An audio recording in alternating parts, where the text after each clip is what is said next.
सकाळी सगळ्यात पहिलं उठलं की आपल्या डोक्यामध्ये येतं की डब्याला टिफिनला काय बनवा. पण कधी कधी असं होतं की काही सुचत नाही किंवा भाजीला असून पण काय बनवा हे प्रश्न पडतो.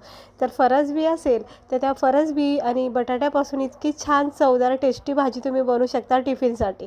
ते हे बघू शकता, मस्त अशी ही फरसबी बटाट्याची मी भाजी बनवलेली आहे. इतकी मस्त लागते ना खायला, खूप चवदार भाजी बनते.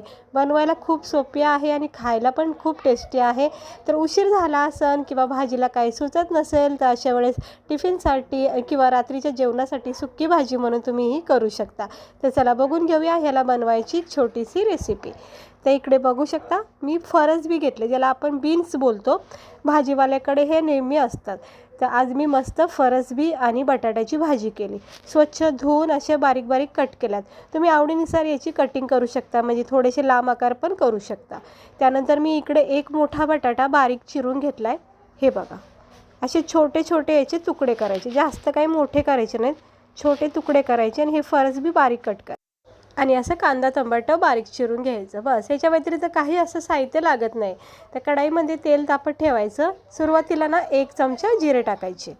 हे बघा, 1 चमचा जिरे आता 1 चमचा जिरे टाकले की हे थोडेसे जिरे तडतडून घ्यायचे.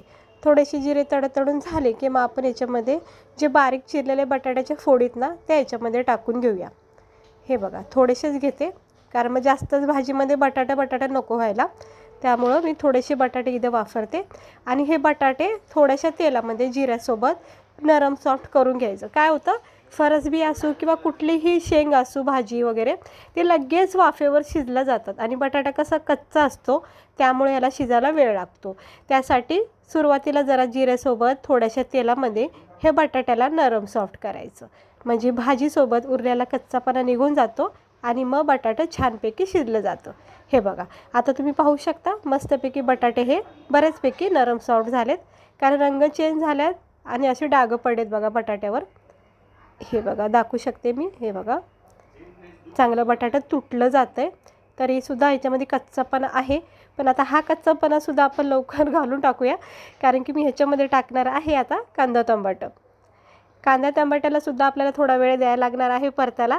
त्यामुळं त्यासोबतसुद्धा हे उरलेला कच्चापणा बटाट्याचा निघून जाईल. हे बघा, आता हे कांदा टमाटर जे आपण चिरून घेतलं ना त्याच्यामध्ये टाकायचं, मिक्स करायचं. तेल वगैरे टाकलेलं आहे त्यामुळे तेल नाही टाकायचं, फक्त एकजीव करायचं, स्लो गॅस ठेवायचा. आणि कांदा टमाट्यासोबत बटाट्याला अजून थोडा वेळ भेटतो.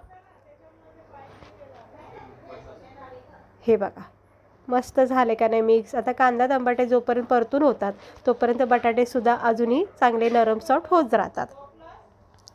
तर आता आपलं कांदा टमाटर चांगल्या प्रकारे मस्त नरम सॉफ्ट झालं आहे आणि चांगलं परतूनसुद्धा झाले. तर बटाट्याचा रंगसुद्धा छान झालेला आहे. आणि आता आपण ह्याच्यामध्ये मसाले टाकायचे. हे बघा, आता मस्त बटाटे कट होतात. आणि आता याच्यामध्ये मी मसाले टाकते. कांदा टमाट्यासोबत बटाटे नरम सॉफ्ट झाल्यामुळं काय आता वेळ लागणार नाही भाजीला. थोडासा लाल तिखट आवडीनुसार, मग तुम्हाला स्पायसी जितकं कमी जास्त आवडतं तितकं टाकायचं. त्यानंतर आपण याच्यामध्ये टाकणार आहोत थोडीशी हळद, थोडासा गरम मसाला, थोडं धना पावडर, आपले बेसिक मसाले आवडीनुसार टाकायचे. चवीनुसार मीठ टाकायचं. बस, आणि आता ह्याला मिक्स करून घ्यायचं. हे सगळं साहित्य मिक्स करून घ्यायचं. सगळे मसाले टाकून झालेले आहेत. आता बटाट्यासोबत कांदा टमाट्यासोबत हे सगळे मसाले एकजीव करून घ्यायचे. पाहू शकता मस्त आता ही बटाट्याला असं पण छान मसाल्याची कोटिंग लागली जाते, म्हणजे खाता वेळेस ना बटाट्याला पण एक छान चव राहते. मग आता ह्या स्टेजवर आपण टाकणार आहोत आपल्या कापलेल्या कट केलेल्या फरसबी. झालं, आता एकजीव करून घेऊया. आणि तुम्ही बघू शकता आपली ही भाजी किती मस्त दिसत आहे फरसबी टाकल्यामुळं. खूप चांगली भाजी लागते ही, झटकीपट होणारी आहे. काही याला तामझाम लागत नाही जास्त, वाटण वगैरे. अगदी सिंपल भाजी आहे. झालं, आता थोडंसं थेंबर पाणी टाकायचं, कारण बटाटे छानपैकी नरम सॉफ्ट झालेत. फक्त हा शेंगाचा थोडा कच्चापणा जाईन वाफेवर आणि न चिटकवू म्हणून थोडंसं पाणी टाकायचं. लागलं तर पुन्हा एकदा असं थेंबर टाकायचं, झाकण ठेवायचं आणि अगदी स्लो गॅसवर वाफेवर ही भाजी होऊन द्यायची. हे बघा मस्त पाणी सुटलेलं आहे आणि हे असं मिक्स करत राहायचं. बटाटे फरसबी छानपैकी व्यवस्थित शिजली जाते. झाकण ठेवायचं, 1-2 वेळा फक्त वाफा द्यायच्या आणि 2-3 मिनटातच ही भाजी आपली तयार होती. हे बघा ही अशी जर कदाचित चिटकली तरच तुम्ही पुन्हा एकदा पाणी टाकू शकता. तर माझी भाजी थोडीशी चिटकली आहे. स्लो गॅस ठेवलेला आहे, पण पाणी नाही या भाजीमध्ये, त्यामुळे थोडंसं कधी चिटकलं जाऊ शकतो.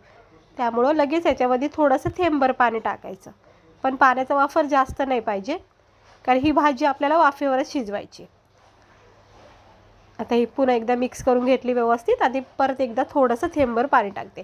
अजूनही शेंगामध्ये थोडा कच्चापणा आहे, त्यामुळे थोडंसं पाणी अजून टाकते.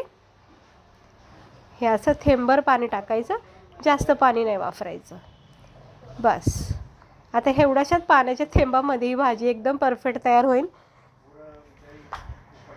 बस झाकण ठेवून एक वाफ दिली की भाजी बघा आता परफेक्ट शिजली गेलेली आहे. जास्त काही शेंगा गाळ करायच्या नाहीत, कारण काय होतं याच्यामधला क्रंचीपणा खूप चांगला वाटतो खाता वेळेस. मग कुठलीही फळभाजी असो पालेभाजी असो जास्त गाळ करायची नाही. तुम्ही पाहू शकता आपली ही भाजी तयार झाली आहे खाण्यासाठी. तर गरमागरम ह्याला आपण प्लेटमध्ये सर्व करूया. झटकीपट होणारी आलू बीन्सची भाजी. याच्यामध्ये जर वाटलंच तर थोडासा लसूण शेंगदाण्याचा कूट टाकू शकता.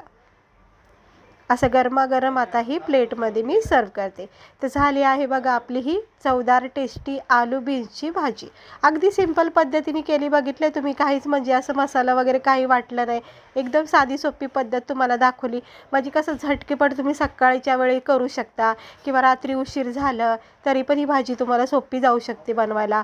दुसरी गोष्ट, अचानक पाहुणे वगैरे आले घरी तर आपल्याला सुचत नाही की काय बनवावं, तर अशा वेळेससुद्धा ही भाजी तुम्हाला खूप बेस्ट आहे, कारण खायला खूप छान आहे, हेल्दी आहे आणि बटाटा आहे मस्त, बीन्स चांगल्या लागतात खायला.